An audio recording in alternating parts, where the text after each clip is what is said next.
Écoutez, cette nouvelle m'est arrivée ce matin, au même moment où l'on m'annonçait la mort de M. Kadiombo. Entre cette tristesse qui était mienne d'avoir perdu un collègue, il y a eu cette colère qui est montée en moi face à des accusations qui ne sont pas fondées. Il est important aujourd'hui de comprendre et de discerner qu'au Congo, il y a des priorités. Il y a des grandes actions qui sont en train de se dérouler. La première, concernant la présidence où j'ai travaillé, c'est cette enquête de l'IGF. Nous espérons qu'au sortir de cette enquête, la gestion de la présidence sera connue de tout le public. Mais aujourd'hui, prétendre, d'abord au travers un organe de presse qui avait, si la déontologie était respectée, le loisir, car je connais certains des journalistes qui font partie de cet organe, pouvaient m'appeler parce que nous échangeons avec eux sur Facebook, sur d'autres comptes des réseaux sociaux, auraient pu m'appeler pour poser la question de manière à ce que je puisse les éclaircir. Et ils auraient pu inviter ce buzz qu'ils ont créé inutilement. Revenons aux faits. Dans cet article que j'ai lu, il n'y a aucun chiffre. On parle. J'ai géré la presse présidentielle par ordonnance du 6 mars 2019 au 5 mars 2021. Sur cette période, la caisse de l'État, la caisse de la présidence, nous a octroyé 11 mois de frais de fonctionnement. Je dis bien 11, sur les 24 pour lesquels nous avons presté. Pendant 13 mois, la direction de la presse présidentielle a dû trouver d'autres moyens pour pouvoir survivre. Est-ce qu'il est compris dans les frais de fonctionnement des primes? Je regarde la caméra, je dis non. Les frais de fonctionnement sont essentiellement octroyés pour faire, excusez-moi la tautologie, fonctionner le département au travers de l'achat des consommables, l'achat de petits matériels, l'entretien du charroi automobile, s'il y en a un, l'achat des crédits Internet et autres pour pouvoir faire tourner le département d'une manière décente. Cela, nous l'avons fait, je dis bien pendant 11 mois. Et ici, je voudrais également rappeler, pour ceux qui auraient peut-être de doutes, qu'un jour, excusez-moi de la citer, Madame la ministre des Affaires étrangères du gouvernement sortant a dit que par manque de frais de fonctionnement, certaines ambassades pouvaient se retrouver fermées pour problème de loyer. Et ceci pourrait également aider à comprendre ceux qui, par moment, spéculaient sur des dépassements budgétaires qui n'en étaient pas le cas. Ça n'a pas été facile et je ne vois pas dans ce contexte où 6 mois en 2019, nous avons perçu les frais de fonctionnement, 4 mois en 2020 et 1 fois en 2021. Que pouvions-nous faire dans cette situation-là? Mais le plus important, c'est de savoir mais de quelle somme parlons-nous? Parce que, aux dernières nouvelles, Jojo, j'ai appris que ce n'est que une prime substantielle de $100.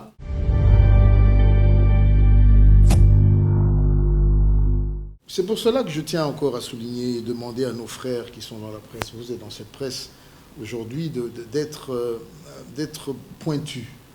Vous savez, il suffit d'un rien pour salir un homme, il suffit d'un rien pour faire perdre la crédibilité de quelqu'un, tout simplement parce qu'on a acquis une certaine notoriété, on est suivi, on est lu. Mais la recherche du buzz ou l'acceptation de vouloir salir quelqu'un après avoir perçu des prébendes, comme on l'entend, comme on le voit ces derniers temps, où certains même se présentent et défendent l'indéfendable, cette pratique doit s'arrêter. Vous savez, je voulais garder cela secret entre la comptabilité de la présidence et le directeur de cabinet que nous avions à l'époque. C'était en 2019, si j'ai bonne mémoire, et nous revenions de mission de Sochi avec le chef de l'État. Et je ne sais pas si je peux dire malencontreusement ou bien si c'était une manière de nous couler. Je suis rentré et j'ai trouvé qu'on nous avait remis une somme, tenez-vous bien, de 180 millions de francs congolais. À l'époque, ça correspondait à environ 100 000, plus de 100 000 $, alors que j'étais simplement censé recevoir les 2 mois de retard de nos frais de fonctionnement, qui équivalaient à 32 millions de francs. Avec mon assistant, qui est toujours vivant, je pouvais l'interroger, et le trésorier du département de la presse, nous nous sommes rendus auprès du comptable, M. Ngunda, si j'ai bonne mémoire, lui remettre cet argent. Étonné, il me dira, directeur, je suis abasourdi, je lui dis, je suis fils d'un père et d'une mère congolaise qui m'ont enseigné l'honnêteté. C'est vrai qu'un homme peut faillir, un homme peut être... mais je ne me voyais pas prendre un argent qui n'était pas le mien, quand bien même il était déjà arrivé entre mes mains. Je l'ai rendu et je lui ai demandé de transmettre le message auprès du directeur de cabinet que 180 millions de francs congolais avaient été remis dans la caisse parce qu'ils nous avaient été remis sans qu'il y ait un soubassement les justifiant. C'est pour moi un des grands actes et je crois que nous étions poussés par ce que le chef de l'État venait de faire, lui qui avait ramené un reliquat alors qu'il était dans ses droits. Et nous avions prêché en disant à ce moment-là que si nous continuons dans cette voie-là, la présidence sera assainie et il y aura un effet de boule de neige. Dans les autres services, cela viendra. Mais c'est un des grands faits qui, je crois, que j'ai laissé. J'aimerais que ce moment-là soit précisé aujourd'hui. Vous pouvez ramener vos caméras auprès de M. Ngunda, il vous le précisera.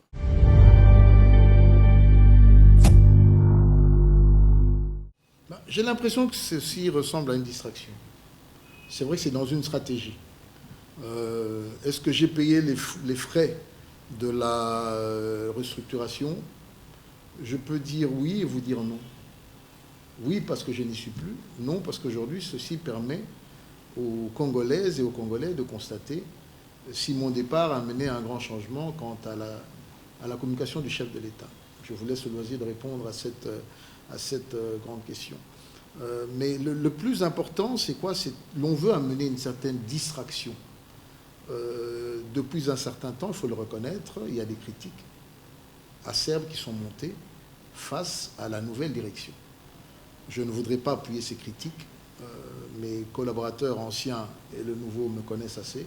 Je crois que nous avons eu à débattre, à échanger même, quant à l'orientation ou à ce qui pouvait être amélioré. C'est cela le plus important. La communication du chef de l'État doit être améliorée. Lorsque l'on m'a demandé de laisser la place à un directeur qui chapeaute le tout, je pouvais me retrouver directeur adjoint, mais nous sommes là où nous sommes aujourd'hui et c'est avec bénédiction que je suis sorti de cet endroit, de la présidence. Et par ailleurs, je voudrais remercier le chef de l'État pour cette confiance qu'il m'a accordée. Mais ici, revenir à l'essentiel. Améliorons la communication du chef de l'État. C'est là où le bas blesse. Parce qu'il y a eu toute une série d'articles et aujourd'hui, on veut noyer son poisson en se tournant vers... Ça fait 4 mois que j'ai quitté cette presse.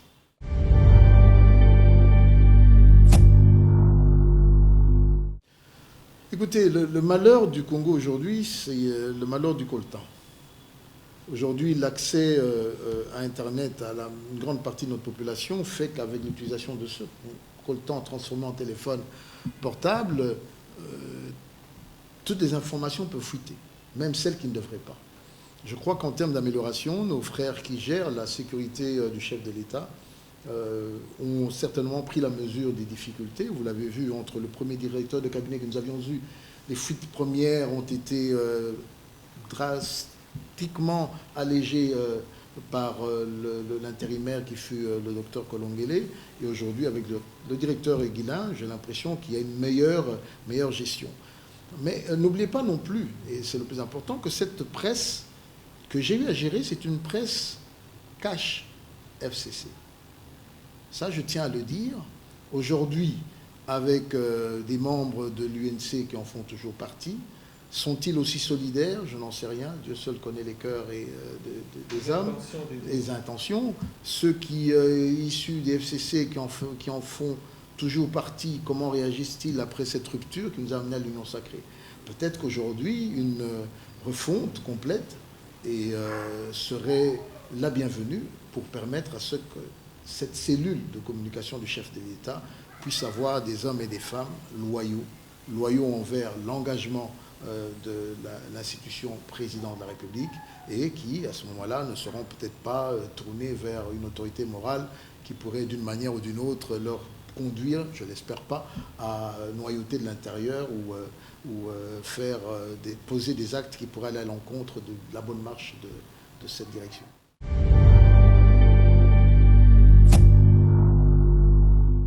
J'ai personnellement eu l'opportunité de rencontrer l'inspecteur général Alain Guettet. Je l'ai encouragé dans cette démarche. Je crois que nous avons fait ce combat politique pour que la gestion des finances de la RDC soit assainie, pour qu'il y ait une meilleure prise en charge, une meilleure gouvernance, ce qui permettrait d'atteindre, et c'est le chiffre que le chef d'État avait donné, en disant qu'il pouvait arriver à un budget d'environ 85 milliards sur une période, sur un quinquennat. Donc cela est possible. Les institutions de Bretton Woods l'ont dit plus d'une fois, il y a plus de 50 milliards de dollars qui disparaissent, qui s'évaporent en termes de corruption, en termes d'évasion, parce que nous avons des frontières poreuses et tout cela. Et on ne sait pas tout contrôler. Je crois qu'aujourd'hui, le travail de l'IGF porte. Par ailleurs, il n'y a qu'à regarder les chiffres, les recouvrements ont augmenté et il y a une nouvelle culture qui va petit à petit prendre place. Et je crois qu'avant la fin du mandat du chef de l'État, le premier, j'espère le second suivra, les chiffres et les Congolais se rendront compte de l'importance de l'IGF qui, je tiens à préciser, est rattaché à la présidence de la République. Je crois que cela a été fait. M'ont-ils appelé parce que quand je dis il y a d'abord une audit interne, je suppose que la présidence, ils ont dû l'avoir menée. J'ai été, pendant mon séjour en tant que directeur, auditionné par les services, tels que le CNS, encore suite à des délations, on nous parlait des détournements et d'autres choses. Je suis sorti de là blanchi, mais je ne crois pas qu'après ma gestion de 2 ans, avec seulement 11 mois de frais de fonctionnement, on puisse nous parler ici de détournement, sachant que nous avons dû, et je suis fier de le dire, mettre la main dans notre poche, pour soutenir ce travail, pour le bien-être, pour que les Congolais puissent connaître et savoir ce que le chef de l'État avait réalisé comme activité.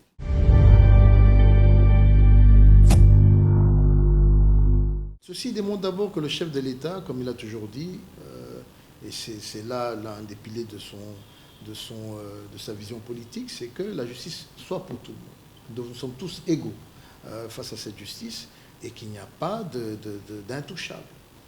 Prêchant par l'exemple, souvenez-vous, lorsqu'il a rendu à la caisse de l'État le surplus, les reliquats de son voyage. Donc le chef de l'État prêche par l'exemple. Aujourd'hui, lorsqu'il demande à l'IGF de venir auditer l'institution que lui dirige, ceci est assez clair. Je sais que les Congolais qui sont souvent en retort vont se dire « oui, mais c'est sûr que les rapports vont être biaisés et autres ». Je ne crois pas, car l'IGF est inscrite dans une logique qui est celle de dire la vérité. J'encourage les enquêteurs de faire un bon travail. Ça permettra d'assainir, ça permettra également de prendre des bonnes décisions qui vont dans le sens, certains le disent déjà, même le chef de l'État l'a dit en premier, que le train de vie de certaines institutions est assez élevé. Est-ce qu'au travers du rapport final qui sera livré, une déduction ou des décisions devront être prises? Et je crois que parmi celles-là, la réduction du train de vie, la réduction peut-être même du personnel pléthorique serait de bon aloi pour que l'institution présidence avance.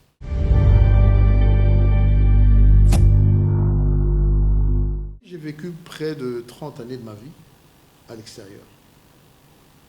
14 ans en Belgique, près de 16 aux États-Unis.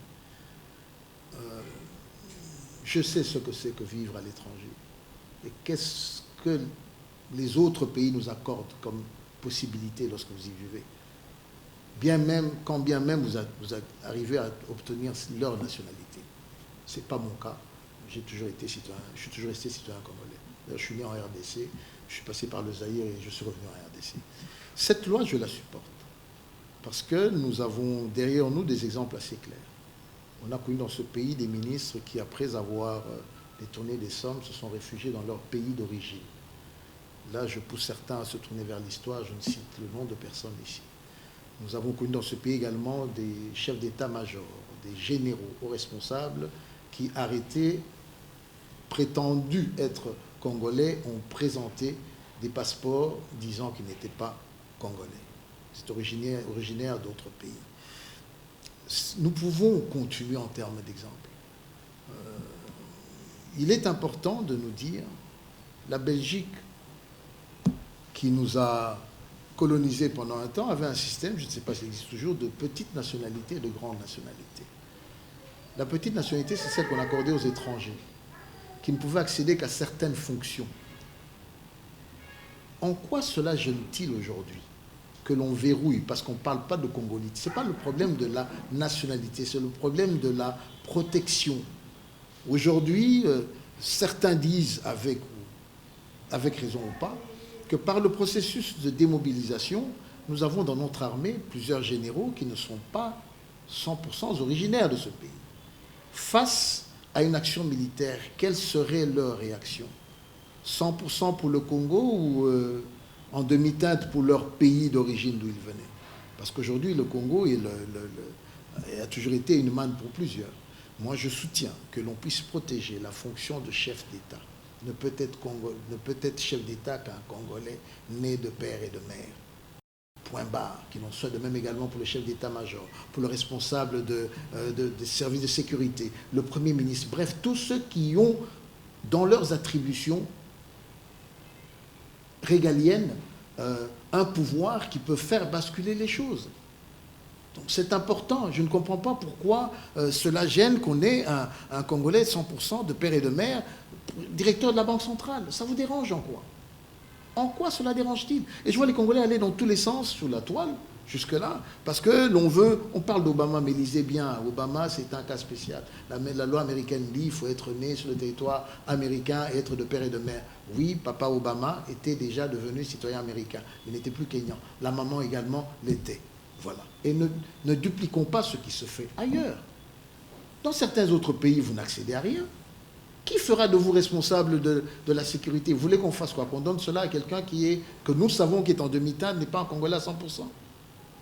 Je rappelle aux Congolais, souvenez-vous, certains d'entre vous n'étaient pas nés, nous avions un entraîneur qui s'appelait Vidinic, de l'équipe nationale. Et lorsque le Congo, le Zaïre à l'époque jouait contre la Yougoslavie, nous avons reçu un carton de 9-0. Vous savez ce qui s'est dit dans le collectif? Ateki. Ma frère Naïe Plan, il y a équipe nationale. Voilà ce que beaucoup de gens ont dit. Alors que peut-être, à 100%, la raison n'était pas celle-là, mais il y a le cœur bat à la chamade. Un cœur doit être tourné vers une nation, un cœur doit être tourné vers un pays. Pour l'heure, c'est la RDC. Je suis, et j'espère que les parlementaires, tout comme le Sénat, ne vont pas se faire ici, ne vont pas être sous pression, mais que leur conscience, leur âme et conscience leur fassent prendre la bonne décision. C'est vrai que certains vont croire qu'ils sont exclus, mais j'aimerais dire ici que la plupart des lois ne sont pas exclues certaines personnes. Les lois ne sont pas si justes que cela. Si l'on dit aujourd'hui que pour être président de la République, il faudrait avoir 40 ans au moins, on a exclu tous ceux qui n'ont pas 40 ans. Ça ne dérange pas, ça. Hein, tous ceux qui ont 25 ans et qui ont l'ambition doivent attendre 15 ans après. Avec quelle garantie qu'ils vont arriver à 40 ans? Aucune. Donc je crois qu'ici, on devrait arrêter d'aller dans tous les sens. Et surtout ceux qui sont contre. Et c'est bizarre, ce n'est qu'un opérateur politique qui jusque-là a pris les devants. J'aimerais le conseiller pour dire, cher ami, il y a d'autres fonctions qui vous sont proposées. Prenez-les, ça ne nous dérangerait pas. Mais celle de président de la République, ou encore toutes les positions stratégiques, nous allons faire un effort, nous, Congolais de père et de mère. Ce n'est pas du racisme ou de l'exclusion ou encore quoi que cela ne soit. C'est une volonté ici affichée par les Congolais au travers de cette loi. Et j'espère que nombreux d'entre vous, vous allez comprendre le sens de cette loi, qui n'est pas une exclusion par rapport à un candidat. Non, loin de là. Je répète encore, loin de là, mais qui est simplement une volonté ici d'assainir et de se dire, celui qui va accéder aux fonctions de président, de chef d'état-major, de responsable de plusieurs secteurs vitaux de la République ne peut être qu'un Congolais, et je crois qu'on sera à l'aise. Alors, ceux qui font par ailleurs le faux procès pour dire ce sont les 100% qui ont volé, qui ont détourné ceci, cela, oui, ils ont détourné dans un régime où cela a été permis. Mais je crois que si les choses sont verrouillées, président, gouverneur de banque ou autre, lorsque vous vous méconduisez, 100% que vous serez, la loi vous suivra.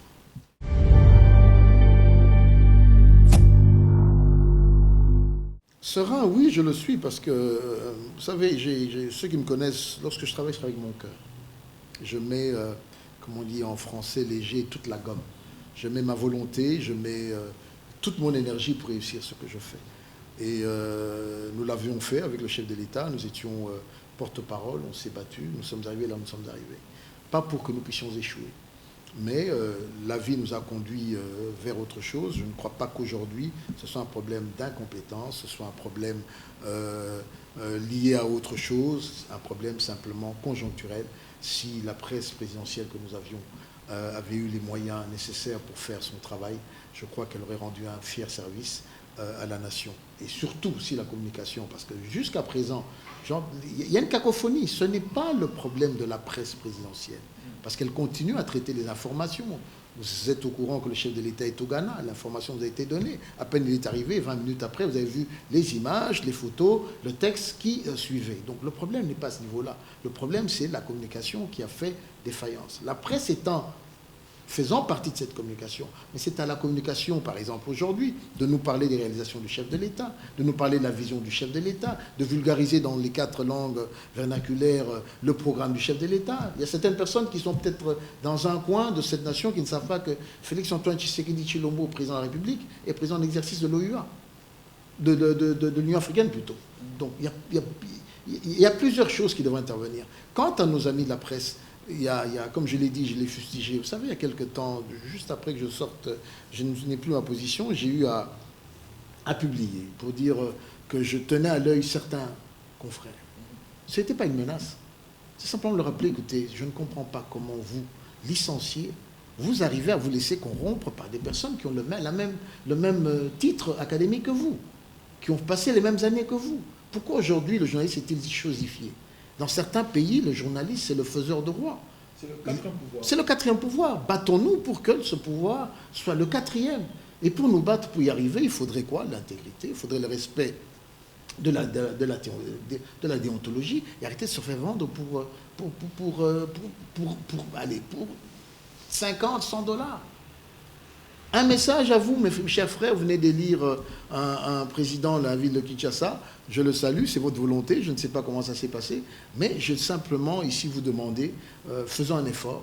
Il y a trop de fake news, il y a trop de manipulations, il y a certains moments des choses pour lesquelles on ne peut pas défendre. Nous ne sommes pas des avocats. Laissez à l'avocat d'aller défendre un meurtrier parce que c'est son travail, il va essayer de lui trouver des circonstances atténuantes. Mais lorsque vous êtes journaliste et qu'il y a des faits établis que quelqu'un a volé, a tué ou a détourné, ne tournez pas. Rassurez-vous que vous avez les éléments et sachez l'écrire plutôt que détruire une personne. Si demain, les Congolais appliquaient par rapport à cette presse les prescrits légaux constitutionnels, je crois que beaucoup des collègues qui nous suivent se retrouveront en prison pour diffamation et autres.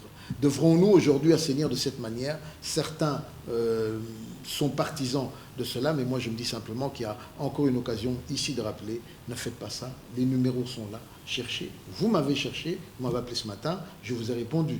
Et là, c'est sans coup férir, nous avons répondu à ces questions-là. Pourquoi vous le faites et d'autres ne le font pas? Et c'est très facile parce que je vous informe que j'ai eu à communiquer avec un des responsables de Scoop ce matin.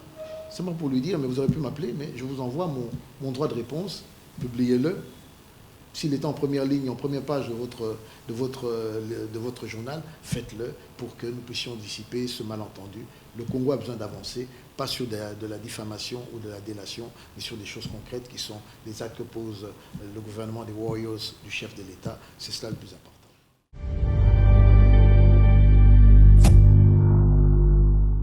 Vous savez, lorsque c'est fait délibérément, avec une intention de nuire, avec une intention de salir, je crois que toute personne serait tentée à le faire. Cette fois-ci, je rappelle, ce serait la deuxième fois. La première fois, il y a eu un article et l'ami en question, le journaliste en question, suite à l'intervention, j'aimerais le dire aujourd'hui, profiter de la caméra, l'intervention de feu le directeur de l'UNPC à l'époque, Kasonga Chilunda, qui était venu me rencontrer, il a fait la médiation et je lui ai simplement demandé à l'époque de pouvoir se renseigner et que le monsieur en question, que j'avais déjà traduit en justice, puisse lui dire qui était derrière. J'étais étonné de savoir que c'était quelqu'un qui n'était pas loin de mon entourage. Et nous avons clos l'affaire, j'ai retiré ma plainte et depuis lors, je crois que nous sommes devenus amis. Celui qui a écrit ce dernier article, je suis bon chrétien, je lui pardonne, mais je lui demande de faire attention. Une fois pardonné, d'accord, mais au troisième qui osera, je ne manquerai pas, je n'attendrai pas, je le ferai, parce qu'à un certain moment, il est important que nous puissions comprendre, que nous puissions revenir à la déontologie, que nous puissions respecter les autres, parce que c'est facile. Dans 10 ans, dans 20 ans, mes petites filles qui ont aujourd'hui 2-3 ans, on pourra risquer de tomber dans leur recherche sur un document qui parlerait d'un détournement de leur père, alors qu'il n'a jamais existé. Je crois qu'il faut aujourd'hui qu'on sache que les actes que nous posons, nous ne le posons pas pour nous, nous sommes en train d'écrire une histoire que les prochaines générations liront. Et j'aimerais que lorsqu'elles viendront, nous succéderons ces générations-là, qu'on ne trouve pas des dossiers sales comme cela sur mon parcours.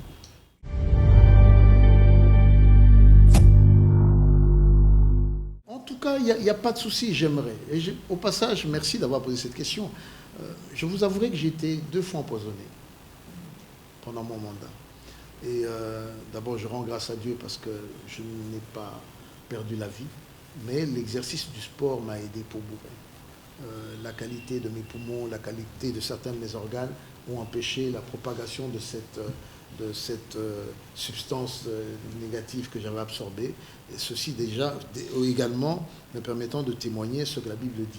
Vous prendrez des boissons empoisonnées, mais bon, la main de Dieu, je n'ai pas le verset concret, mais c'est l'esprit. Voilà, n'aura pas d'effet sur vous. Donc l'exercice sportif, et depuis lors, est devenu pour moi, je ne dirais pas un pain quotidien, mais un pain hebdomadaire. Monsieur Abonga Kolanga, nous vous remercions d'avoir accepté de nous accorder ces précieux moments. C'est moi qui vous remercie.